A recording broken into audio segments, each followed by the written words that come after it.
शत्रु घबरा गया है। कौन सा शत्रु? हमारा शत्रु कोई इंसान नहीं, हमारा शत्रु कोई लोग नहीं, बल्कि कौन है हमारा शत्रु? परमेश्वर कहता है अंधकार की शक्ति, पाप की ताकत, वो शैतान की सेना, वही हमारा शत्रु है। हालेलुया। अगर आप सोचते हैं कि मेरा परिवार मेरा शत्रु है, उसने कभी मेरा मदद नहीं किया, कभी मेरा बात नहीं सुना, आप गलत है।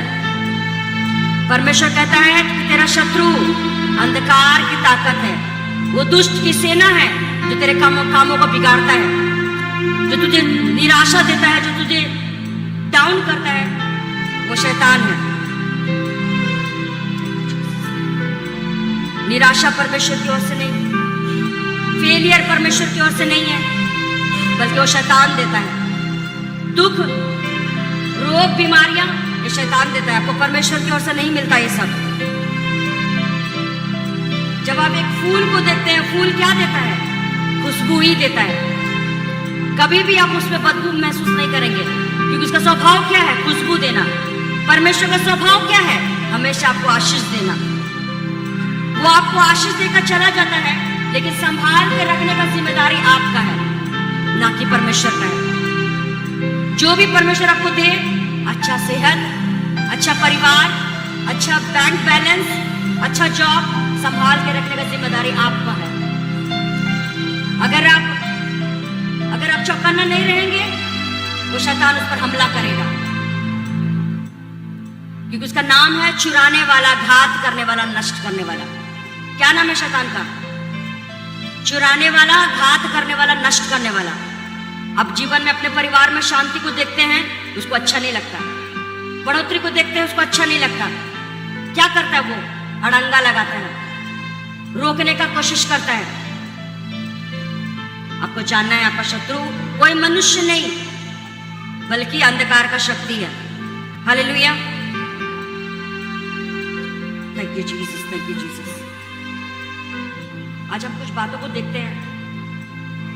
कल आपको वचन परमेश्वर ने इसलिए दिया ताकि आप बुद्धि प्राप्त करें, समझ प्राप्त करें। इसीलिए परमेश्वर ने अपना वचन दिया कि अगर आपको कुछ समझ ना आए तब क्या करेंगे? किससे पूछेंगे? आप किससे पूछने जाएंगे? आप बोलेंगे कि वो मुझे सही रास्ता नहीं बताया, मेरे को बिजनेस में घाटा हुआ, वो मुझे सही चीज नहीं दिया, इसलिए मेरे को नुकसान हुआ। अब किसके पास जाएंगे? जब आपके लाइफ में कोई भी प्रॉब्लम आएगा, किसके पास आप जाएंगे? क्या उन मनुष्यों के पास जिसका हालत खुद ही बिगड़ा हुआ है? किस मनुष्य से पूछेंगे जिसका परिवार खुद ही बिगड़ा हुआ है, जिसके बच्चे खुद ही बिगड़े हुए हैं, जो खुद ही नशा में है, व्यभिचार में है? क्या आप उससे पूछने जाएंगे? या फिर उस जीवित खुदा से पूछेंगे जो आपके भविष्य को भी जानता है? आपका भविष्य आपका माँ बाप नहीं जानता। आप बोलेंगे कि मैं अपने माँ से पूछूंगा, अपने बाप से पूछूंगा, वो मुझे सही रास्ता दिखाएगा। क्या वो आपका भविष्य जानता है? नहीं जानता, बल्कि वही जानता है जो परमेश्वर का आत्मा है। अपने सारे चीजों को परमेश्वर के सामने रखना, सारे चीजों को, चाहे वो आपको घबरा देने वाली चीजें हैं, डराने वाला चीज है, सब चीजें परमेश्वर के पास रखना। शर्माना नहीं, शर्माना नहीं उसके सामने रखने में। हालेलुया। कितने हैं डेली यीशु मसीह के साथ बैठते हैं? कितने हैं यीशु के साथ डेली बैठते हैं? यीशु के साथ, उसके साथ आपका ऐसा रिलेशन है, बिना उससे बात किए आप दिन का शुरुआत भी नहीं करते, बिना उससे बात किए। बाइबल का लिखा हुआ वचन ही यीशु मसीह है। आप बोलेंगे मुझे यीशु दिखाओ, दिखा दो, ये बोले यही यीशु, दिखाओ उसको। जब स्कूलों में बच्चे पढ़ते हैं, पढ़ लिख कर कितना ऊंचाई में चला जाते हैं, सोचिए। किताबें पढ़कर कोई डॉक्टर बन जाता, कोई इंजीनियर बन जाता, कोई साइंटिस्ट बन जाता, कोई टीचर बन जाता, बड़े बड़े चीजों का ज्ञान रखता है, आने वाले समय में क्या होने वाला है, सब चीजों को तैयारी कर लेता है एक किताब को पढ़कर। आप जब जीवित खुदा को पढ़ेंगे तो सोचिए आपका जीवन को क्या करेगा। सोच के देखिए। उसने कहा मैंने जगत के तुच्छों को चुना, मैंने जगत के कमजोरों को चुना, मैंने जगत के कुचले हुए को चुना, ताकि ज्ञानवान को लज्जित करो। हालेलुया। वो बातें परमेश्वर ने अपने लोगों को बताया है जो उन किताबों को पढ़ने वाले लोगों को भी नहीं बताया परमेश्वर। जो किताबें पढ़ते हैं, पूछो क्या तू परीक्षा में पास होगा, पूछिए एक बार, वो बोलेगा पता नहीं मालूम है उसको। एग्जाम तो लिख दिया है, पढ़ तो अपना मेहनत तो कर दिया है, लेकिन नहीं मालूम उसको कितना मार्क्स आएगा, पास होगा कि नहीं। लेकिन परमेश्वर का वचन वो है, जब आप उसको पढ़ते हैं, वो आपको मार्ग दिखाता है, वो आपको गड्ढे में गिरने नहीं देता, वो आपको सफलता की ओर लेकर जाता है। हालेलुया। अपने पड़ोसी से कहे हर दिन यीशु के साथ बैठे, हर दिन बाइबल पढ़े, वो अपने समान आपको बना देगा। आमीन। कितने डेली प्रार्थना करते हैं, डेली अपने बाप से बात करते हैं, डेली। हालेलुया। जब भी अपने बाप से बात करेंगे, वो आपको शांति भी देगा, आपको मदद भी देगा। आज हम देखते हैं, सभी निकालेंगे लूका चैप्टर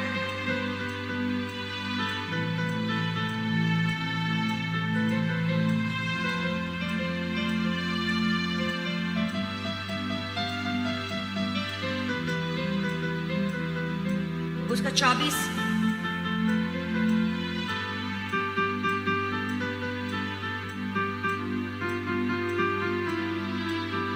अपने पड़ोसी से कहें यीशु जिंदा है, यीशु जीवित है।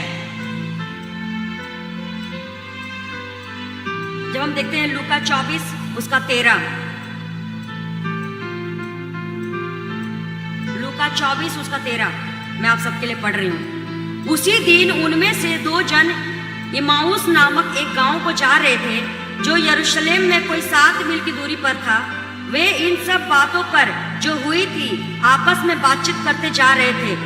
और जब वे आपस में बातचीत और पूछताछ कर रहे थे, तो यीशु आप पास आकर उनसे साथ हो लिया, परंतु उसकी आंखें ऐसी बंद कर दी गई थी कि उसे पहचान न सके। उसने उनसे पूछा, ये क्या बातें हैं जो तुम चलते चलते आपस में करते हो? वे उदास से खड़े रह गए। यह सुनकर उनमें से क्लियोपास नामक एक व्यक्ति ने कहा, क्या तू यरूशलेम में अकेला परदेसी है, जो तू नहीं जानता कि इन दिनों में उनमें क्या क्या हुआ है? उसने उससे पूछा, कौन सी बातें?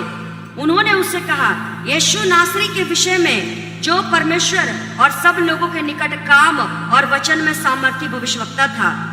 और प्रधान याजकों और हमारे सरदारों ने उसे पकड़वा दिया कि उस पर मृत्यु की आज्ञा दी जाए और उसे क्रूस पर चढ़वाया। परंतु हमें आशा थी कि यही इजराइल को छुटकारा देगा। इन सब बातों के सिवाय इस घटना को हुए 3रा दिन है, और हम में से कई स्त्रियों ने भी उन्हें हमें आश्चर्य में डाल दिया, जो भोर को कब्र पर गई थी और जब उसका शव न पाया तो यह कहती हुई आई कि हमने स्वर्गदूतों का दर्शन पाया। उन्होंने कहा कि वह जीवित है। तब हमारे साथियों में से कई एक कब्र पर गए और जैसा स्त्री ने कहा था वैसा ही पाया, परंतु उनको ना देखा। तब उसने उनसे कहा, हे निर्बुद्धियों और भविष्यवक्ताओं की सब बातों पर विश्वास करने में मंद बुद्धियों, क्या आवश्यक ना था कि मसीह ये दुख उठाकर अपनी महिमा में प्रवेश करे? हालेलुया। तब उसने मूसा से और सब भविष्यवक्ताओं से आरंभ करके सारे पवित्र शास्त्र में से अपने विषय में लिखी बातों का अर्थ उन्हें समझा दिया। इतने में उस गांव के पास पहुंचे जहां वे जा रहे थे, और उसके ढंग से ऐसा जान पड़ा कि वह आगे बढ़ना चाहते हैं, परंतु उन्होंने यह कहकर उन्हें रोक दिया, हमारे साथ रह, क्योंकि संध्या हो चली है और दिन अब तक बहुत ढल गया है। तब वह उसके पास रहने के लिए भीतर गया। जब वह उसके साथ भोजन करने बैठा, तो उसने रोटी लेकर धन्यवाद किया और उसे तोड़कर उनको देने लगा। तब उसकी आंखें खुल गई और उन्होंने उसे पहचान लिया, और वह उसकी आंखों से छिप गया। उन्होंने आपस में कहा, जब वह मार्ग में हमसे बातें करता था और पवित्र शास्त्र का अर्थ हमें समझाता था, तो क्या हमारे मन में उत्तेजना ना उत्पन्न हुई? वे उसी घड़ी उठकर यरूशलेम को लौट गए और उन 11 और उसके साथियों को इकट्ठा पाया, और वे कहते थे, प्रभु यीशु सचमुच जी उठा है। हालेलुया, बोलिए वो सचमुच जी उठा है। आप उस परमेश्वर के पीछे चल रहे हैं जो मुर्दा नहीं, जो आपकी आवाज को नहीं सुनता, जो आपके दुखों को नहीं देखता, कि आप उसको पुकारते रहते हैं और एक कान से सुनता और एक से निकाल देता है। ऐसा नहीं है। वो कहता है कि मैं तेरी पुकार को सुनता हूं, मैं तेरे हालातों को जानता हूं, लेकिन एक कंडीशन रखता है। क्या? कि मांगो तो तुम्हें दिया जाएगा, प्रार्थना करो तुम्हारे जीवन में होगा, विश्वास करो तुम्हारे जीवन में होगा। ये कंडीशन रखता है परमेश्वर। हम देखते हैं इस वचन में 2 व्यक्ति यरूशलेम से कहां जा रहे थे? अपने गांव इम्मानुएल, और रास्ते में बातचीत करते हुए जा रहे हैं 2 व्यक्ति। ज्यादा कोई भीड़ नहीं है। आप बोलेंगे कि मैं इकट्ठा होऊंगा, परमेश्वर वहां पर जाहिर होगा। ज्यादा भीड़ नहीं है, बस 2 जन है। 2 व्यक्ति बात करते हुए जा रहा है और मार्ग में ही यीशु मसीह उसके पीछे पीछे जा रहा है। क्यों यीशु मसीह उसके पीछे हो लिया? क्योंकि वो यीशु के बारे बात कर रहा था कि यरूशलेम में ऐसा चर्चा हुआ। यरूशलेम में हमने पहला बार सुना कि एक मनुष्य मुर्दों में से जी उठा। आप देखते हैं लोगों का जन्म तारीख और मरने का भी तारीख, लेकिन एकमात्र यीशु मसीह ही है जिसका मरने का कोई तारीख नहीं है। वो मनुष्य बनकर हमारे बीच में आया, हमारे साथ खाया पिया, दुख में शामिल हुआ, खुशी में शामिल हुआ और मुर्दों में से जी उठा। और उसने कहा कि अगर तुम मुझ पर विश्वास करोगे तो तुम भी मौत पर विजय पाकर स्वर्ग राज्य में प्रवेश करोगे। आमीन। आप उसी परमेश्वर के पीछे जा रहे हैं। वही परमेश्वर, उसने कहा अपने जीवन से दिखाया है कि देख, क्या मुझ पर मौत फतेह हुआ? क्या मुझ पर शत्रु की कोई योजना सफल हुआ? एक भी योजना नहीं। शत्रु का एक भी योजना यीशु पर सफल नहीं हुआ। वो हमारी तरह दुख तो भोगा, हमारी तरह घाव को तो सहा, दर्द को तो सहा, और आखिरी दिन में जी भी उठा। पिता ने उसको जीवित भी किया। हालेलुया। 2 मनुष्य बात करते हुए जा रहे थे। आप जब कहीं जाते हैं किस विषय में बात करते हैं? आज परमेश्वर आपको सिखा रहा है किस विषय में बात करते हैं आप? कि प्रभु मेरे घर में खाना नहीं है, मेरा हस्बैंड मेरा बात नहीं सुन रहा, मेरे बच्चे मेरा बात नहीं सुन रहा। ये सब बातें करते हैं। कल मैं ये सब्जी बनाया था, आज मैं ये बनाया, वो बनाया हूं, ये सब बातें करते हैं। परमेश्वर कह रहा वो 2 व्यक्ति किसके बारे में बात कर रहा था? यीशु मसीह के बारे में बात कर रहा था। यरूशलेम में ऐसा हुआ। पहला व्यक्ति हम लोगों ने देखा जो मुर्दे में से जिंदा हो गया। हम लोगों ने ऐसा कोई व्यक्ति नहीं देखा जो मरा और फिर जीवित हुआ। जितने आए वो मर गए। इस संसार में जितने भी मनुष्य आए वो मर गए, लेकिन यीशु मसीह जिंदा है। ये बातें सुनकर उन्होंने वो बात करते हुए अपने घर आ रहे थे, अपने गांव आ रहे थे। मार्ग में यीशु पीछे हो लिया। मैं आप सबके लिए फिर से पढ़ रही हूँ वचन। और जब वे आपस में बातचीत और पूछताछ कर रहे थे तो यीशु आप पास आकर उसके साथ हो लिया। क्यों आपके साथ यीशु नहीं हो लेता? क्यों नहीं हो लेता? क्यों यीशु घुसकर आपको सब बातें समझाता नहीं है? वो तो वचन में कहता है कि सब पवित्र शास्त्र के सारे बातों को उसने समझाया कि बाइबल में क्या लिखा हुआ है, परमेश्वर का मर्जी क्या है, कौन सी बातें सही है, कौन सी बातें गलत है। यीशु मसीह उसके बीच में घुसकर सारी बातें उसको समझाने लगा। उस 2 व्यक्ति को, क्या वो लोग यीशु मसीह का चेला था? क्या वो 12 में से एक था? नहीं था, नहीं था 12 में से एक।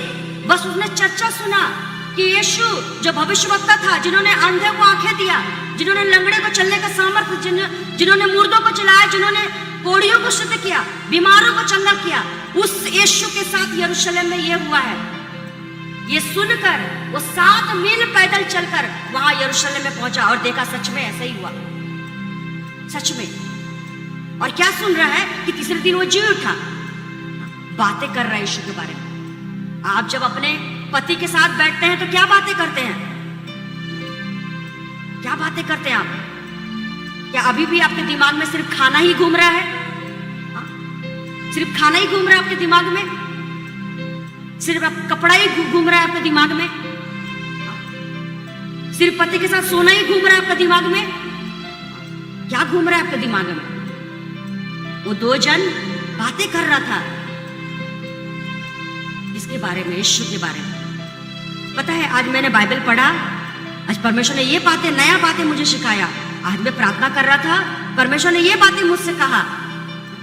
आप बोलते हैं कि परमेश्वर कैसे बात करता है, तो क्या कभी आपने मन लगाया है, वचन पढ़ा है, बात किया, डिस्कस किया उसके बारे में?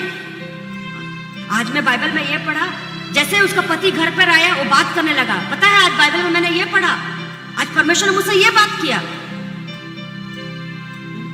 चर्चा ही नहीं है, परमेश्वर का वचन का चर्चा ही नहीं है। फिर कैसे यीशु आपके बीच में घुसेगा और सब बातें को समझाएगा, सब बातें को बताएगा वो? क्योंकि कौन जानता है आपके बारे में? सिर्फ यीशु। किसने बुलाया आपको? यीशु ने बुलाया है। आगे का जानकारी कौन देगा? यीशु देगा। लेकिन कितनी बार जैसे अपनी पत्नी को देखा, बस उस पर रौब जमाना स्टार्ट कर दिया। ऐ क्या बनाया, जल्दी जल्दी निकाल, ये काम किया कि नहीं, वो काम किया कि नहीं। ये नहीं बोल रहा है आज मैं काम करते करते प्रार्थना कर रहा था, आज मैं ये हुआ। पता है, आज ऐसे परमेश्वर ने मुझसे बात किया, आज परमेश्वर ने मुझे ऐसा बचाया, मेरे सामने एक ऐसा इंसान आ गया था जिससे मैं घबरा गया था, ऐसा काम आ गया था मैं घबरा गया था। चर्चा ही नहीं है। क्या चर्चा चल रहा है? खाना क्या बनाया, ये काम किया कि नहीं किया, ये सब चर्चा हो रहा है। क्या बोल रहे वो? दो जन यीशु मसीह के बारे में बातचीत करते हुए जा रहे थे, मार्ग में यीशु उसके साथ हो लिया। क्या परमेश्वर आपसे दूर है? हाँ? परमेश्वर आपसे दूर है? वो तो दूर तो नहीं है, वो तो बोल रहा है कि उसके साथ ही चल रहा था। वो 7 मील का यात्रा यरूशलेम से लेकर उसका गांव तक यीशु मसीह पीछे पीछे जा रहा है। क्या जरूरत है उसको? क्या जरूरत है? यीशु मसीह को अट्रैक्ट करता है। ये मेरे बारे बात कर रहा है, ये चीजें अट्रैक्ट करता है। अब कैसे करके प्रभावित करेंगे अपने जीवन को? कैसे प्रभावित करेंगे कि परमेश्वर का नजर यहां करोड़ों का आबादी में आप पर गिरे? कैसे आप अट्रैक्ट करेंगे परमेश्वर को? एक व्यक्ति प्रार्थना में लगा हुआ है, अट्रैक्ट करता है। एक व्यक्ति बाइबल पढ़ता है, सुबह उठते साथ परमेश्वर के वचन में ध्यान लगाता है कि प्रभु आज मैं पढ़ूंगा, आज परमेश्वर के साथ मैं बैठूंगा, जरूर परमेश्वर मेरा बुद्धि को खोलेगा, मेरे रास्तों को खोलेगा। वो अट्रैक्ट करता है। उपवास के साथ, दुखी के साथ परमेश्वर को आप पुकार रहे हैं, अट्रैक्ट करता है। आप रोते रोते प्रभु को बोल रहे हैं, वो अट्रैक्ट करता है प्रभु को, परमेश्वर को अट्रैक्ट करता है। कुछ चीजें होने देता है परमेश्वर ताकि आप कुछ सीखे। अगर दुख ना आएगा आप प्रभु को नहीं पुकारेंगे। अगर आपके जीवन में कोई मकसद नहीं रहेगा, आप प्रभु को नहीं पुकारेंगे। खाएंगे पिएंगे और जीवन का आनंद लेंगे, ऐसा जीवन जीने के लिए परमेश्वर ने नहीं बुलाया, बल्कि उसने एक असाइनमेंट दिया है आपको। एक जब आप बाजार जाते हैं कुछ खरीदने के लिए, क्या ऐसे फालतू चीजें आप खरीद के लाते हैं? आप घर से ही प्लान बना के जाते हैं, आज मेरे घर में ये नहीं है मैं लेकर आऊंगा, ये नहीं है मैं लेकर आऊंगा। क्या आप कुछ फालतू सामान उठा के लेकर आ जाते हैं? जिसकी जरूरत आपको रहता है वही लाते हैं। तो परमेश्वर ने आपको क्यों चुना है? करोड़ों अरबों का आबादी में आपको ही क्यों चुना? क्योंकि आपसे उसका कुछ काम है, आपसे कुछ काम है। वो कहता है मेरी आंखें मनुष्य की ओर लगी रहती है, उसकी प्रार्थना की ओर लगी रहती है, उसके पुकारने, उसके गिड़गिड़ाने की ओर लगी रहती है।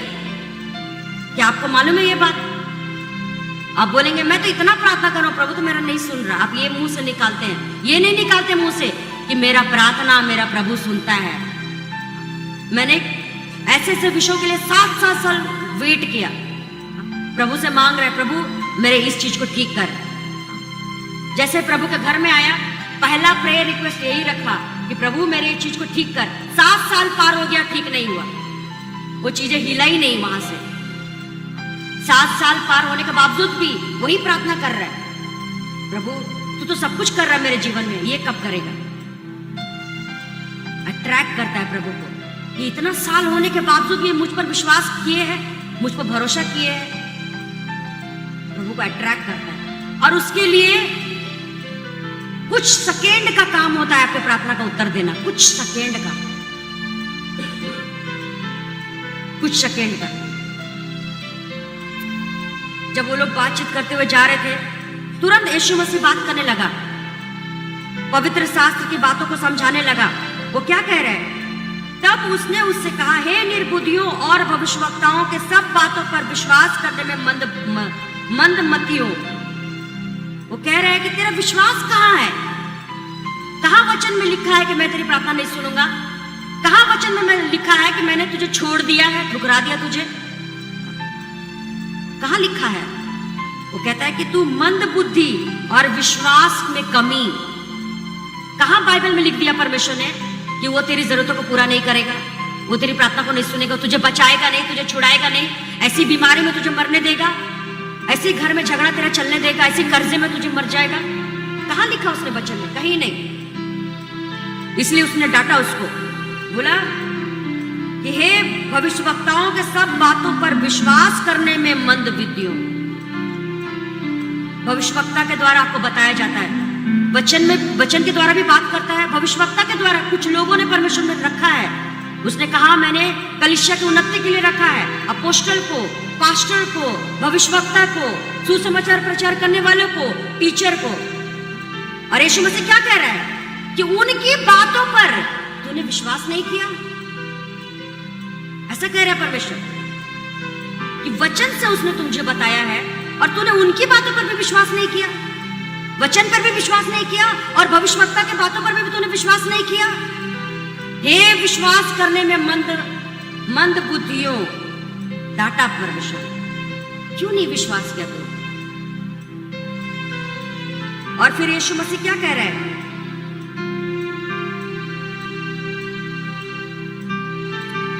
तब उसने मूसा से और सब भविष्यवक्ताओं से आरंभ करके सारे पवित्र शास्त्र में से अपने विषय में जो लिखी हुई बातों का अर्थ उन्हें समझा दिया, समझ को खोल दिया परमेश्वर ने। कितनी बार आप प्रेयर करते हैं, प्रभु मुझे समझ दे। बाइबल पढ़ के उठ जाते हैं, मुझे समझ नहीं आया, काम में लग जाते हैं। कितनी बार आपने प्रभु को बोला, प्रभु मुझे समझ नहीं आया, मुझे समझ दे, मेरी समझ को खोल, मेरी बुद्धि को खोल। कितनी बार आपने बोला? और परमेश्वर क्या कह रहा है कि उसका अर्थ बताकर उसको समझा दिया, यानी कंफर्म कर दिया परमेश्वर ने उसको, ताकि वो सीधा मार्ग में चले, इधर ना जाए, कभी इधर ना जाए, कभी उधर ना जाए, बल्कि सीधा मार्ग में चले। प्रभु आपको टेढ़ा मेढ़ा मार्ग नहीं देता, आपको सीधा मार्ग देता है। समझ के लिए कितना बार प्रार्थना की आपने? आज से ऐसा मन बनाए कि जब भी मैं अपने पति के पास जाऊंगी, परमेश्वर के वचन की चर्चा करूंगी। जब भी मैं अपनी पत्नी के पास जाऊंगा, परमेश्वर के वचन का चर्चा करूंगा। ये चर्चा नहीं करूंगा कि आज मेरा मालिक पैसा नहीं दिया, मेरे पास, मेरे पॉकेट में पैसा नहीं है, मेरा ये नहीं, मेरा वो नहीं। आपको रोटी नहीं मार सकता इस धरती पर, ना रोटी, ना शत्रु, ना बीमारी, इसको मारने का दम नहीं है आपको। परमेश्वर कहता है व्यर्थ की चिंता क्यों करते हो? आकाश के पक्षी को देखो, क्या वो लोग क्या कमाता है, क्या इनकम करता है, क्या उनका बैंक बैलेंस है? क्या वो लोग जिंदा नहीं रहता? क्या उसका आबादी नहीं बढ़ता? तो तुम जो उन पक्षियों से भी उत्तम हो, तो क्या प्रभु तुझे नहीं खिलाएगा? आज थोड़ा मिला तो चिंता करने लग गया, कल बहुत था तो फिर मजा कर रहा है। क्या है ये? कुछ भी बैलेंस में नहीं है, सब कुछ हिल रहा है, सब कुछ। थोड़ा मिला रोने बैठ गया, चिंता करने बैठ गया, और ज्यादा मिला तो घूम फिर रहा है दोस्तों के साथ। बैलेंस नहीं है आपका। अब परमेश्वर ने कहा जिसने विवाह किया, जिसने स्त्री को पाया, उसने क्या पाया? परमेश्वर का अनुग्रह को पाया है। अनुग्रह के रूप में परमेश्वर ने आपको पत्नी दिया है, लेकिन उसको कैसे इस्तेमाल करते हैं आप? उसको नीचा कर दिखाने में, उसको बुरा कहने में। उसको कहते हैं कि तू मुझे क्यों बुद्धि दे रहा, तू मुझे ज्ञान क्यों दे रहा, तू क्या है, तू तो मेरा पैर का जूती है, आज ही मैं तुझे भगा दूंगा अपने घर से। गालियां देना, उसे झगड़ा करना, कभी भी उसके साथ सहमत नहीं होना। उसने क्या कहा कि जिसने विवाह किया, जिसने पत्नी पाया, उसने परमेश्वर का अनुग्रह को पाया है। कौन है अनुग्रह? यीशु मसीह को उसने पाया है। वो अनुग्रह का मतलब क्या है? क्या है अनुग्रह का मतलब? वही तो यीशु मसीह है। उसने कहा यीशु मसीह के द्वारा तुझ पर जिस दिन आप अनुग्रह को पहचानेंगे ना, उस दिन आप परमेश्वर को भी पहचानेंगे। जब परमेश्वर के दी हुई चीजों का आप कदर नहीं कर रहे, तो परमेश्वर कैसे श्योर हो कि वो मेरा कदर करेगा? ये जीवन दिया परमेश्वर ने, सांसें दिया परमेश्वर ने, जब इस चीज का कदर ही नहीं है, तो फिर परमेश्वर कैसे श्योर होगा कि ये मेरा कदर करेगा, ये मेरा बात मानेगा? उसने कहा जिसने विवाह किया उसने परमेश्वर का अनुग्रह को पा लिया है, उसके जीवन में अनुग्रह आ चुका है। जिस दिन आप इस बात को पहचानेंगे, इस वचन को पहचानेंगे, आपके बीच में अनुग्रह होगा यीशु के नाम में। आपके विवाह के जीवन में अनुग्रह होगा यीशु के नाम में, क्योंकि उसने कहा है अनुग्रह पाएगा तू। विवाह तेरे जीवन में कष्ट नहीं लेकर आएगा, बल्कि शांति, आनंद, बढ़ोतरी लेकर आएगा। तेरे अकेलेपन को दूर करेगा। तू जो इधर उधर मुंह मारता फिरता है, कभी उस लड़की के पीछे, कभी उस लड़की के पीछे, परमेश्वर कहता है जब तेरे पत्नी आ जाएगी तो तू परमेश्वर का अनुग्रह भी पालेगा, तू स्थिर भी हो जाएगा। अब तू इधर उधर मुंह नहीं मारेगा, बल्कि क्या होगा, तू स्थिर हो जाएगा। मुझे मेरा पत्नी मिल गया। अपने पड़ोसी से कहें, पति और पत्नी के बीच में परमेश्वर का आत्मा रहता है। फिर से कहें, पति और पत्नी के बीच में परमेश्वर का आत्मा रहता है। अगर आप इस वचन को पहचान जाएंगे ना, मतलब आप ब्लेस है, अनुग्रह आपके जीवन में है, खुद यीशु मसीह आपके जीवन में है, फिर आपको बढ़ने से कौन रोक सकता है? वही दो जन, वही पति और पत्नी। आप देखेंगे जितने भी सक्सेस इस वर्ल्ड में जितने भी सक्सेस मैन है, उसका पत्नी उसके पीछे में सपोर्ट करने वाला है। वो अपनी पत्नी को आदर देने वाला है। ऐसा ही आदमी लोग वर्ल्ड में सक्सेस हुआ है, अपने नाम को उसने फेमस किया है। अब देखेंगे जितने भी परमेश्वर के जन हैं, उसका आगे बढ़ने के पीछे में वो बोलेगा मेरे पत्नी का बहुत बड़ा हाथ है, बहुत बड़ा सहयोग है। क्योंकि हेल्पर करके, फर्स्ट हेल्पर, पहला मददगार आदम को परमेश्वर ने उसकी पत्नी दिया, उसका भाई नहीं दिया। वो नहीं बोला तेरा भाई तेरा मदद करेगा। कैन ने तो हाबिल को मार दिया, उसने नहीं कहा तेरा भाई तेरा तुझे मदद करेगा, उसने कहा तेरा पत्नी तेरा सहायता करेगा।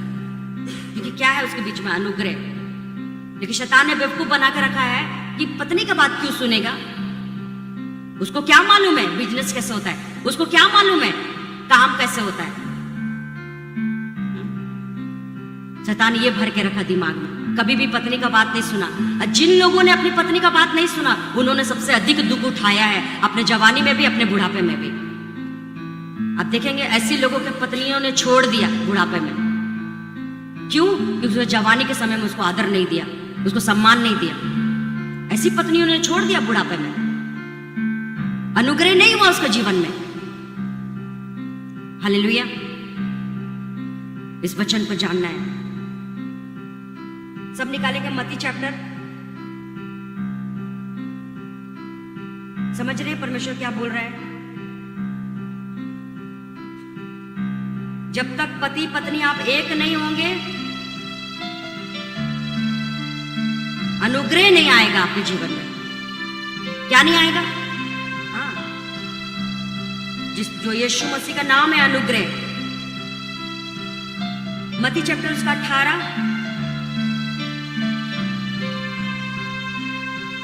उसका 18 का 18 मैं आप सबके लिए पढ़ रही हूँ। जो भी वचन बताया जाए चर्च से, आपको मनन करना है 7 दिन तक। आज सुन लिए फिर भूल गए, कल पूछो क्या वचन था, मालूम नहीं है। मनन करना है, यानी उस वचन को, यीशु मसीह को अपने बीच में डिस्कस करना, बातचीत करना। क्या बोला था पास्टर जी, क्या बताया था, कौन सा वचन से बताया था पास्टर जी ने। डिस्कस करना, बातचीत करना, तब यीशु मसीह तुम्हारे बीच में आएगा और पवित्र शास्त्र का ज्ञान तुम्हारे अंदर आएगा, उसका समझ तुम्हारे अंदर आएगा, जो कोई मनुष्य नहीं समझ सकता। मैं आप सबके लिए पढ़ रही हूं। मैं तुमसे सच कहता हूं, जो कुछ तुम पृथ्वी पर बांधोगे वह स्वर्ग में बांधेगा, और जो कुछ तुम पृथ्वी पर खोलोगे वह स्वर्ग में खुलेगा। फिर मैं तुमसे कहता हूं, यदि तुम में से 2 जन पृथ्वी पर किसी बात के लिए एक मन होकर उसे मांगे तो वह मेरे पिता की ओर से स्वर्ग में हो जाएगा, उसके लिए हो जाएगा। क्योंकि जहां 2 या 3 मेरे नाम से इकट्ठे होते हैं वहां मैं उसके बीच में रहता हूं। ये वचन, इस वचन को मैं 1 साल पकड़कर पहले अपने में मनन किया कि प्रभु का वचन में लिखा है कि जहां 2 जन रहेगा वहां परमेश्वर रहेगा। जैसे ही हम लोग 2 जन होते थे, चाहे मैं हो या फिर श्वेता हो, मैं हो या फिर अभिषेक हो, मैं हो या फिर पास्टर जी हो, जब भी 2 जन होता था मेरे कान में ये वचन बजने लग जाता था। क्योंकि ये वचन मैंने इतना बार रिपीट किया प्रार्थना में, इतना बार रिपीट किया कि मुझे याद हो गया और ये मेरे कान में भी बजने लगा। क्या बोलता? 2 जन जहां होगा परमेश्वर वहां होगा। तब मैं वो सब बातें नहीं करता था। क्या पढ़ा आज, तेरे मैम क्या पढ़ा? तब मैं क्या करता था? आज पता है मैं बाइबल में पढ़ा, मैं कई दिनों का बात निकाल कर डिस्कस करने बैठ जाता था। कई दिनों का बात कि मेरा प्रभु घुसकर बात करेगा, मेरा यीशु मसीह हम दोनों के बीच में घुसकर बात करेगा। तो चालाकी, आपको चतुर भी बनना पड़ता है। सिर्फ बेवकूफ बनकर बोलेंगे प्रभु को तो सब मालूम है, प्रभु मेरे लिए सब कुछ कर देगा। चालाक, उसने कहा चतुर बन, चालाक बन, वचन को लेकर सीरियस रहे, वचन को लेकर चौकन्ना रहे। ऐसा परमेश्वर, जब यीशु तुझे मिल गया तो तू मूर्खों की तरह नहीं चलना कि समौन कोड़ी का कोड़ी रह गया और बाहर से आई मरियम मगदलीनी सारा आशीष लेकर निकल गई। ऐसा नहीं, ऐसा नहीं कि वचन उसके घर में आया और वो कोड़ी का कोड़ी ही रह गया। जब 2 जन आप मिले,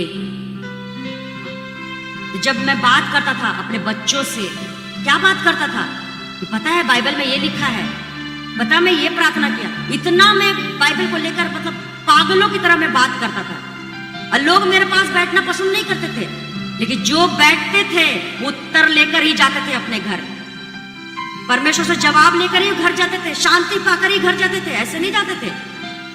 मनन करता रहा सालों सालों सालों, एक दिन नहीं सालों ऐसा बीता।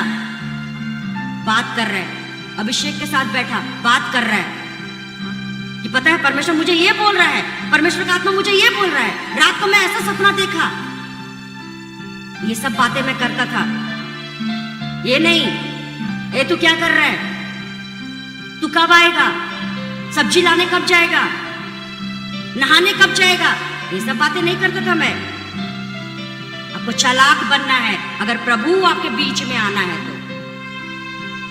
जब यीशु मसीह आपके बीच में आएगा आपका लाइफ सेम नहीं रहेगा, सेम नहीं रहेगा। ये आदत आपको डालना है। मैं आपको एक गवाही दे रही हूं, जब मैं और पास्टर जी, जब मेरे माइंड में जब भी आप देखते हैं कि परमेश्वर ने मुझे लगातार 5 महीना 6 महीना के बाद मेरा ट्रांसफर कर दिया, मेरा प्रमोशन कर देता था।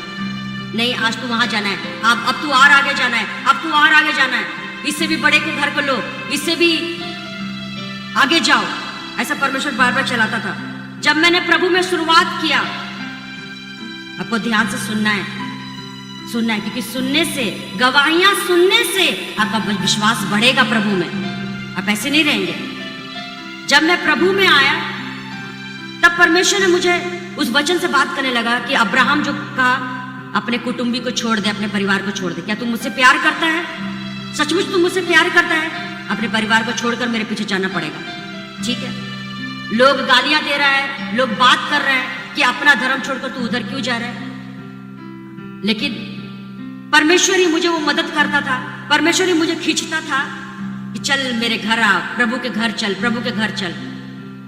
प्रभु के घर में जाता था, दिन बीतते बीतते एक समय आया, परमेश्वर ने मुझे वहां से निकलकर किसी और जगह में जाने बोल दिया।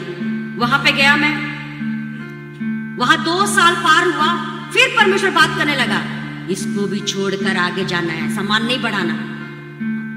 पवित्र आत्मा बात करता था, अपना लगेज मत बढ़ाना, सामान मत बढ़ाना, क्योंकि तुझे यहां से भी आगे जाना है।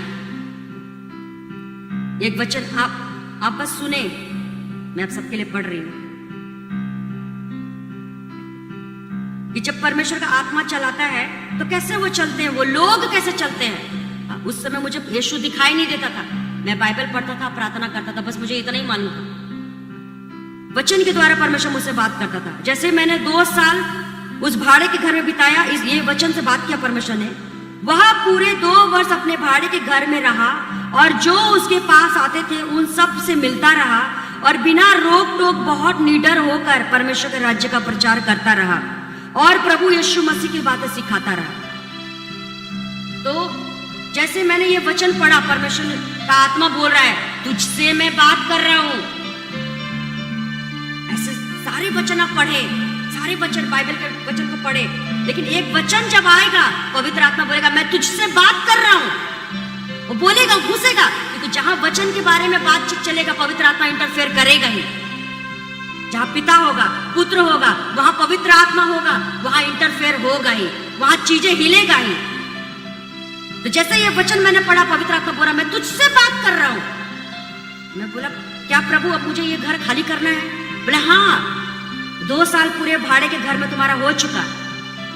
तूने प्रचार करना बंद नहीं किया, तूने लोगों के बारे में बताना, लोगों को प्रभु के बारे में बताना बंद नहीं किया। अब आगे चल। वहां से सीधा परमेश्वर मुझे आयमा लेकर गया। मेरे पास्टर के द्वारा बात किया परमेश्वर ने कि जा आयमा जा, वहां पे स्कूल में पढ़ा और प्रभु जो कहेगा वो मैं तुझे बताऊंगा।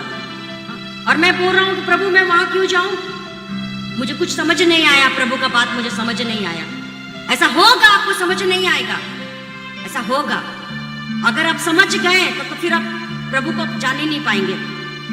मुझे समझ नहीं आया। पास्टर जी का बात सुनकर मैं फाइट करने लगा प्रार्थना में कि प्रभु वहां मैं नहीं जाऊंगा। फिर अपोस्टल जी के द्वारा उन्होंने सिखाया कि प्रार्थना कर, हर एक द्वार जो परमेश्वर की ओर से नहीं है तेरे जीवन में बंद हो जाए। अब मैं लग गया प्रार्थना करने के लिए कि हर एक रास्ता, हाँ मैंने पास्टर जी से सुना है, लेकिन हर एक रास्ता जो परमेश्वर की ओर से नहीं है मेरे जीवन में बंद हो जाए, बंद हो जाए। करता रहा प्रेयर, लेकिन ये प्रार्थना मेरे जीवन में पूरा नहीं हुआ। क्यों? क्योंकि मेरा प्रभु चाहता था आगे जाओ। सामान मैंने रेडी किया और उस गांव वाले जगह में मैं चला गया। कभी मैंने गांव नहीं देखा, वहां के हालातों को मैंने देखकर सोचा ये कौन सा जगह प्रभु मुझे दे दिया। लोग बात करने लगा, तू आयमा जा रहा है, वहां का हालत सही नहीं है। तू जवान बच्चों को लेकर आयमा जा रहा है, वहां का हालत सही नहीं है। डराने लगा पीछे से। और परमेश्वर क्या बोल रहा है? मुझ पर भरोसा कर और चल। वहां गया, गेट लॉक नहीं होता था। हम लोग वहां जब तक रहा, एक दिन भी अपने गेट को लॉक नहीं किया। पता है आपको, गेट खुला रहता था। और वैसे हम लोग दिन भी बिताता था, रात भी बिताता था। ऐसा हम लोगों ने जिया और प्रभु का सामर्थ हम लोगों ने वहीं पे देखा। जैसे परमेश्वर का बात सुनकर हम लोग आयमा चले गए, तो परमेश्वर ने वहीं पे मुझे अपना उद्धार दिया, बैप्टिज्म दिया, पवित्र आत्मा का बैप्टिज्म दिया। मेरे जीवन को उस पटरी पर लेकर आया जिससे मैं स्वर्ग जा सकूं। इधर उधर भागते रहेंगे, कभी कहीं नहीं पहुंचेंगे, ना इधर पहुंचेंगे ना इधर, कहीं नहीं पहुंचेंगे। लेकिन जैसे आप राइट पटरी पर चढ़ जाएंगे, अपने डेस्टिनी में पहुंच जाएंगे। तो वहीं पे परमेश्वर ने मुझे राइट डेस्टिनी में पहुंचाया। मुझे भी उद्धार दिया, मेरे परिवार को भी उद्धार दिया। अब मेरे जीवन को परमेश्वर ठीक कर रहा है। परमेश्वर के आगे मैं रो रहा हूं, प्रभु मैं 7 साल से बोल रहा हूं, प्रभु मेरे जीवन को ठीक कर, मेरे मैरिज लाइफ को ठीक कर। प्रभु 7 साल हो गया और परमेश्वर ने वहीं पे मेरे मैरिज लाइफ को ब्लेस किया। मतलब जब मैं वहां से निकला, मैं सेम नहीं था। प्रभु का आत्मा जब बात करता है, उसी में आपका भलाई है। अगर पवित्र आत्मा उस समय मुझे ये नहीं बोला था कि पूरे 2 वर्ष वो भाड़े के घर में रहा और उसके पास जो जो जन आता था उसको सबसे मिलता रहा, बिना रोक टोके निडर होकर परमेश्वर का राज्य का प्रचार करता रहा। अगर पवित्र आत्मा उस समय इंटरफेयर नहीं किया होता मेरा लाइफ में, मैं कभी उद्धार नहीं पाया होता, कभी मेरा जीवन नहीं बदला होता। तो पवित्र आत्मा जब इंटरफेयर करेगा तभी आपका लाइफ बदलेगा, नहीं तो आप समझ रहे हैं, आप पहुंच नहीं पाएंगे उस डेस्टिनेशन। और कैसे पवित्र आत्मा बात करेगा? बाइबल पढ़ो, मनन करो, चर्चा करो, तब पवित्र आत्मा तुम्हारा लाइफ में इंटरफेयर करेगा। 2 व्यक्ति यरूशलेम से इमानुस नामक गांव में जा रहे थे और यीशु मसीह उसको बीच में आ गया। वो रास्ते में चल रहे थे, यीशु मसीह भी उसको साथ हो लिया और बोला क्या चर्चा चल रहा है तुम्हारे बीच में, क्या बातचीत चल रहा है? वो बोला तू नहीं जानता, हम लोग यीशु मसीह के बारे में बात कर रहे हैं। बोला क्या बात कर रहे हैं? बोलता यरूशलेम में वो मारा गया, गाड़ा गया और जी उठा है। ऐसा पहला व्यक्ति जो मुर्दों में से जी उठा, बाकी सब मर गए, सिर्फ यीशु मसीह जीवित है। तब जाके यीशु मसीह को समझाने लगा, उसकी बुद्धि समझ को भी खोला। जितने जन के वाइफ है और जितने जन के हस्बैंड है, आज उसके हाथों को पकड़ ले और परमेश्वर के साथ वो वचन को क्लेम करे कि तेरे वचन में परमेश्वर लिखा है कि जिसने विवाह किया है उसने परमेश्वर के अनुग्रह को पाया है। पकड़े पकड़े अपने पति का और पति पत्नी का हाथ पकड़ ले और ये वचन अपने ऊपर में क्लेम करे कि पवित्र आत्मा आपके बीच में इंटरफेयर करेगा। करे ये वचन क्लेम करे, क्योंकि एकमात्र पति और पत्नी को ही परमेश्वर ने जोड़ा है। उसने विवाह में जो काना देश में जो विवाह हो रहा था उसमें उसने इंटरफेयर किया। उसने दाख रस में बदला, पानी को दाख रस में बदला। विवाह के जीवन में यीशु मसीह रहता है, आपकी मैरिज में यीशु मसीह रहता है। वचन क्लेम कर, बोले परमेश्वर तेरे वचन में लिखा है कि जिसने विवाह किया है, जिसने स्त्री को पाया है, उसने परमेश्वर के अनुग्रह को पाया है। प्रभु आज तेरा अनुग्रह मेरे जीवन में हो, मेरे विवाह के जीवन में हो। आमीन। अब से जब अपनी पत्नी को देखे तो देखे अनुग्रह आपके बीच में, यीशु मसीह आपके बीच में, यीशु मसीह आपके बीच में। Thank you Lord. पूरी खारा वो आपके विवाह के जीवन को मजबूती से पकड़ा रहेगा, स्थिरता देगा, ताकि आपके बच्चे भी जब देखे तो बोले मेरे मम्मी पापा के जैसा कोई नहीं। Thank you Jesus.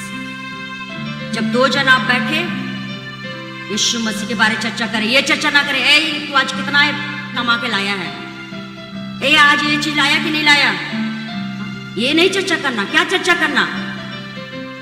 आज मैं बाइबल में ये पढ़ा, आज मैं प्रार्थना में ये सुना, आज पवित्र आत्मा मुझसे ये बात किया। जब भी पास्टर जी और हमारे बीच में बहस होता था तो सिर्फ वचन को लेकर ही बहस होता था कि नहीं प्रभु मुझे ये बोला है, नहीं प्रभु मुझे ये बोला है। प्रभु को लेकर ही बहस होता था, ना कि फालतू चीजों को लेकर। आज अपने आप को तैयार कर ले। मैं आज आपके साथ एक गवाही शेयर कर रहा हूं कि जब परमेश्वर, पास्टर जी भी प्रार्थना करते हैं, मैं भी प्रार्थना करता हूं। जब हम लोग प्रार्थना करते हैं, हर दिन का ये काम है, हर दिन का। मैं नहीं बोल रहा हूं कि उस दिन, हर दिन हम लोग ये करते हैं। पास्टर जी दोपहर में घर आते हैं खाना खाने के लिए, वो खाना खा लेते हैं, लंच कर लेते हैं, फिर मैं उससे बात करना स्टार्ट कर देती हूँ। ये पता है आज मैंने बाइबल में ये पढ़ा, पता है आज बाइबल मैंने ये पढ़ा। वो कभी कभी इंटरेस्ट नहीं दिखाते सुनने में, लेकिन फिर भी मैं बात करता हूँ, परमेश्वर के बारे में बात करता हूँ। तो परमेश्वर मुझे पत्थर से बात कर रहे थे। बाइबल में वचन है ना, पत्थर, राज मिस्त्रियों ने जिस पत्थर को निकम्मा ठहराया वही कोने का सिरा निकल गया। पत्थर के बारे में लिखा है ना कि पत्थर, एक भी पत्थर पे ना रहेगा जब तक परमेश्वर का वचन पूरा ना हो। और क्या क्या वचन, बहुत सारे वचन है पत्थर को लेकर।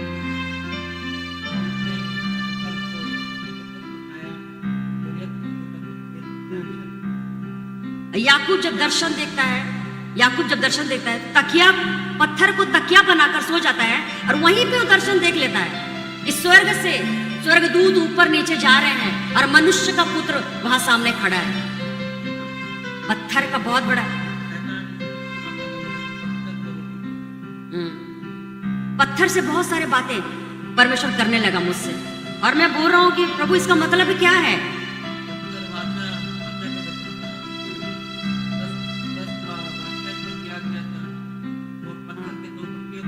जब परमेश्वर ने मूसा को 10 कमांड दिया, वो पत्थर पर ही लिख कर दिया। हालेलुया।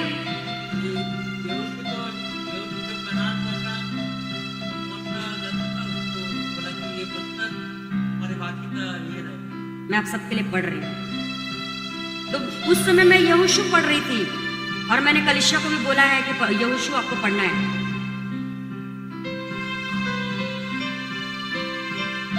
तो जब यहोशू में पढ़ रही थी, उसके आखिरी पैराग्राफ में लिखा है, मैं आप सबके लिए पढ़ रही हूं। यहोशू ने लोगों से कहा, तुमने यहोवा की सेवा नहीं हो सकती, क्योंकि वह पवित्र परमेश्वर है, वह जलन रखने वाला ईश्वर है और तुम्हारे अपराध और पाप क्षमा ना करेगा। यदि तुम यहोवा को त्याग कर पराये देवताओं की सेवा करने लगोगे, यद्यपि वह तुम्हारा भला करता आया है, तो भी वह फिर कर तुम्हारी हानि करेगा और तुम्हारा अंत भी कर डालेगा। लोगों ने यहोशू से कहा, नहीं, हम यहोवा ही की सेवा करेंगे। यहोशू ने लोगों से कहा, तुम आप ही अपने साक्षी हो कि तुमने यहोवा के सेवा करनी चुन ली। उन्होंने कहा, हाँ, हम साक्षी हैं। यहोशू ने कहा, अपने बीच में से पराये देवताओं को दूर करके अपना अपना मन इज़राइल के परमेश्वर की ओर लगाओ। लोगों ने यहोशू से कहा, हम तो अपने परमेश्वर यहोवा ही की सेवा करेंगे और उसी को बात मानेंगे। तब यहोशू ने उसी दिन लोगों से वाचा बांधी और शकेम में उसके लिए विधि और नियम ठहराए। यह सारा वृतांत यहोशू ने परमेश्वर की व्यवस्था की पुस्तक में लिख दिया और एक बड़ा पत्थर चुनकर वहां एक बाज वृक्ष के तले खड़ा किया, जो यहोवा के पवित्र स्थान में था। तब यहोशू ने सब लोगों से कहा, सुनो, यह पत्थर हम लोगों का साक्षी रहेगा, क्योंकि जितने वचन यहोवा ने हमसे कहे हैं उन्हें इसने सुना है, इसलिए यह तुम्हारा साक्षी रहेगा। हालेलुया। यहोशू ने क्या किया? एक बड़ा पत्थर, यहोशू बोल रहा है इस्राएलियों से, तो निश्चय तुम परमेश्वर को भूल जाओगे, निश्चय तुम उन देवताओं के पीछे चले जाओगे, तुमसे परमेश्वर की सेवा नहीं होगी, तुझसे इस्राएल के परमेश्वर की सेवा नहीं होगी, जो पवित्र है, जो सामर्थी है। और इस्राएली करने लगे, नहीं नहीं, मैं और मेरा घराना यहोवा की सेवा करेंगे। तब यहोशू क्या किया? एक बड़ा पत्थर लिया और जो तंबू के पास था बाज वृक्ष, जो बाज का वृक्ष था, बड़ा सा पत्थर लिया और बाज वृक्ष के सामने खड़ा कर दिया और बोला, यही पत्थर जो तुम बोले हो मुझे, जो परमेश्वर साक्षी है, यही पत्थर साक्षी बनेगा। यही पत्थर जो होगा ये बोलेगा। हालेलुया। क्या कह रहा है? तब यहोशू ने सब लोगों से कहा, सुनो, यह पत्थर हम लोगों का साक्षी रहेगा, क्योंकि जितने वचन यहोवा ने हमसे कहे हैं उन्हें इसने सुना है। पत्थर सुना है। अब मुझे ये, जैसे मैंने ये वचन पढ़ा, अब पवित्र आत्मा बोल रहा है, मनन कर इस वचन को लेकर, इस वचन से लेकर मनन कर, मैं बात करूंगा तुझसे। 1000 वचन निकाल दिए पास्टर जी कि पत्थर के विषय में ये भी लिखा है, ये भी लिखा है, ये भी लिखा। पत्थर का ही मतलब होता है मजबूती और स्थिरता।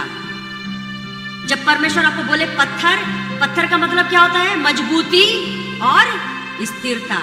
पत्थर देखिए कितना मजबूत होता है, एक जगह अगर गाड़ दिए तो वो हिलने वाला नहीं है और स्थिर रहता है, वो इधर उधर लुढ़क पुढ़क के जाता नहीं है, स्थिर रहता है। तब मैं बोल रहा हूँ कि परमेश्वर, पत्थर का मतलब ये होता है, ये होता है।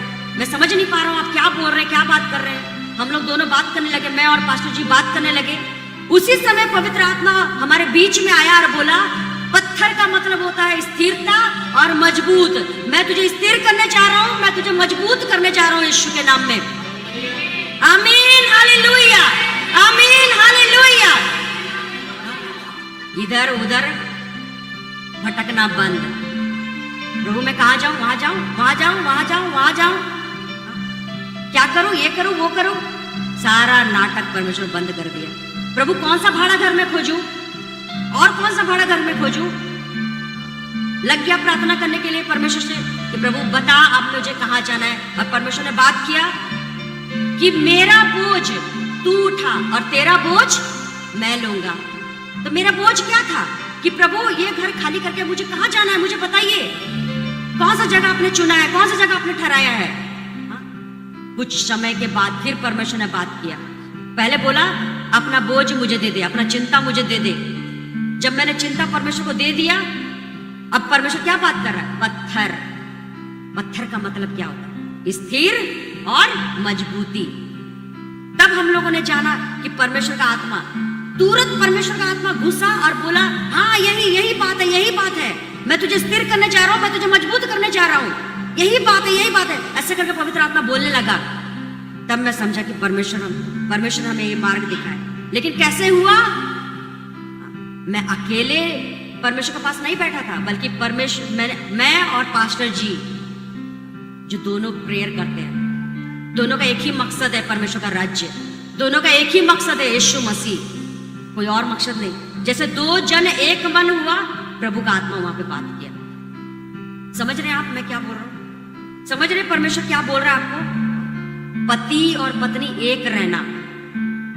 पवित्र आत्मा तुमसे बात करेगा, तुमको रास्ता दिखाएगा। तब कंफ्यूजन नहीं रहेगा तुम्हारे अंदर में कि नहीं नहीं मैं कुछ सुना था, मेरे को लगता था, मेरे को लगा, मेरा मन ने ऐसा किया। ये नहीं रहेगा तुम आपके अंदर में। क्या रहेगा फिर? कंफर्मेशन रहेगा।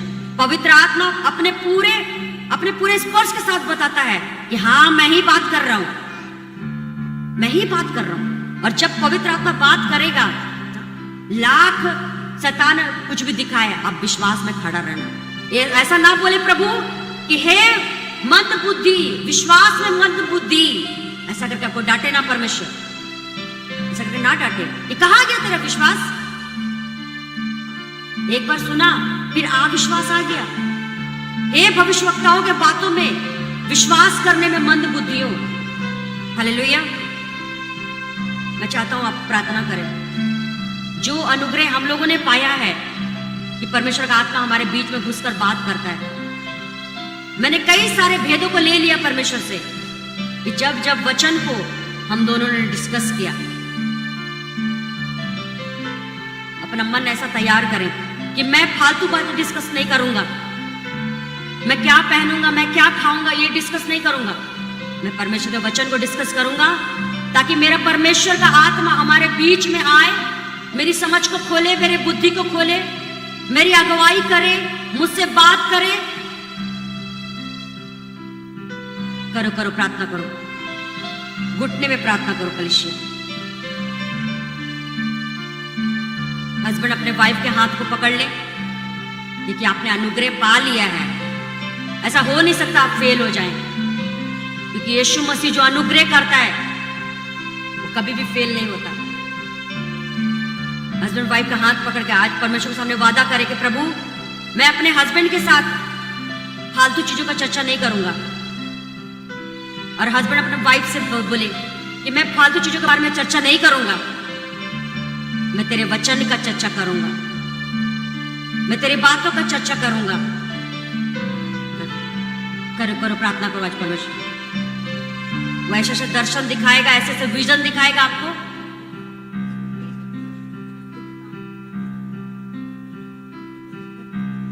और जितने लोग के हस्बैंड नहीं है यहाँ पे, आपको चर्च से बार बार कहा जाता है आपके हस्बैंड आपका साथ आना है, क्योंकि परमेश्वर ने कहा पत्नियां शरीर होती है और पति उसका सिर होता है। अगर आप आपके पति नहीं है आपके साथ, यानी आप बिना सिर के परमेश्वर के पास बैठे हैं। बिना सिर के आप बैठे हैं। बिना सिर का आप किस काम का है? देखिए बातें तो परमेश्वर सिर से करता है।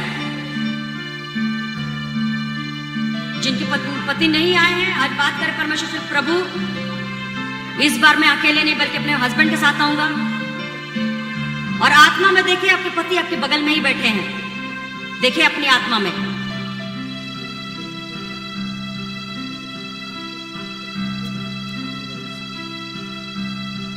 अभी ये बात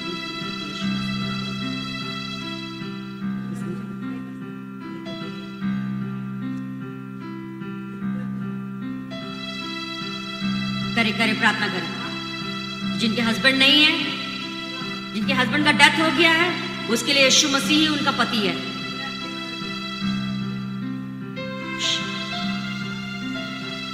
करे प्रार्थना करें ताकि आप उनके अनुग्रह को देखें अपने जीवन में। उशंदारा बराबर शबाबा, ओरिखारा बराबर शबाबा। और जिनके पति नहीं है, आप आत्मा में देखें आपके पति आपके बगल में ही है। और कुंवारियों का, जवानों का, उसका पति उसका परमेश्वर ही है। जितने कुंवारे यहां बैठे हैं, आपका पति आपका परमेश्वर ही है। आज उसी से प्रार्थना करें।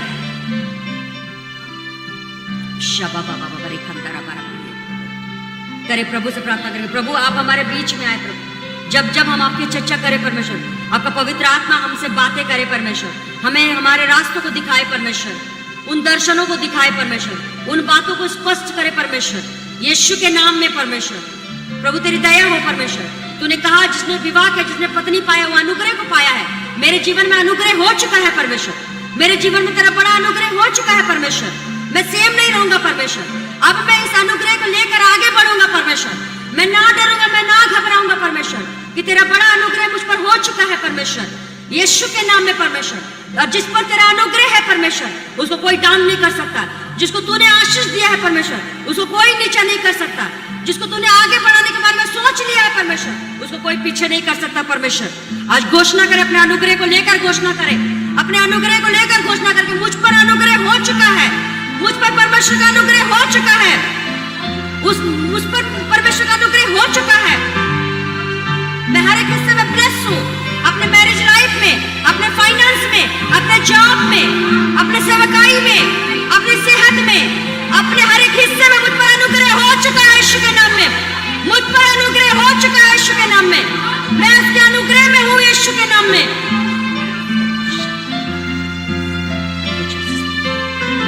प्रभु धन्यवाद प्रभु। और जिनके पति नहीं, उसका यीशु ही पति है। आपका यीशु आपके साथ रहता है। आज यीशु से प्रार्थना करके, प्रभु मेरा सब कुछ तू ही है।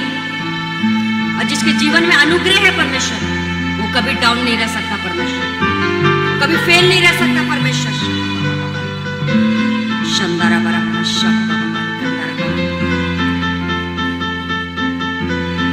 अपने अनुग्रह को पाया है, अपने यीशु मसीह को पाया है। शंदारा बरा बरा रिखारा बरा दरा बरा बरा शबा बाबा बाबा। तुझसे मोहब्बत करी ली यीशु नासरी, तुझसे मोहब्बत करी ली है मेरे यीशु नासरी।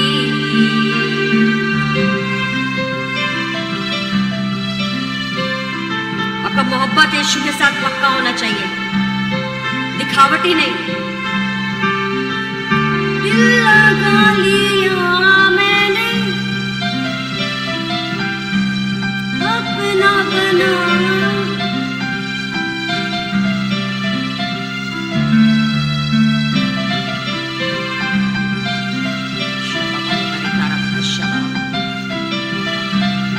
आपके बीच में यीशु मसीह है। आप सेम नहीं है यीशु के नाम में। जैसे इस वचन को आप क्लेम करेंगे, आप भी गवाही के साथ यहाँ खड़े रहेंगे यीशु के नाम में। जैसा मैंने गवाही दिया, आप भी गवाही के साथ खड़े रहेंगे और परमेश्वर के बड़े सामर्थ को आप देखेंगे। उन बातों को आप स्पष्ट रूप से सुनेंगे यीशु के नाम में। आप कंफ्यूज नहीं रहेंगे, आप चलते समय कंफ्यूज नहीं रहेंगे। आप क्लियरिटी के साथ आगे बढ़ेंगे यीशु के नाम में। आप कंफर्मेशन के साथ आगे बढ़ेंगे यीशु के नाम में। सभी कहें आमीन।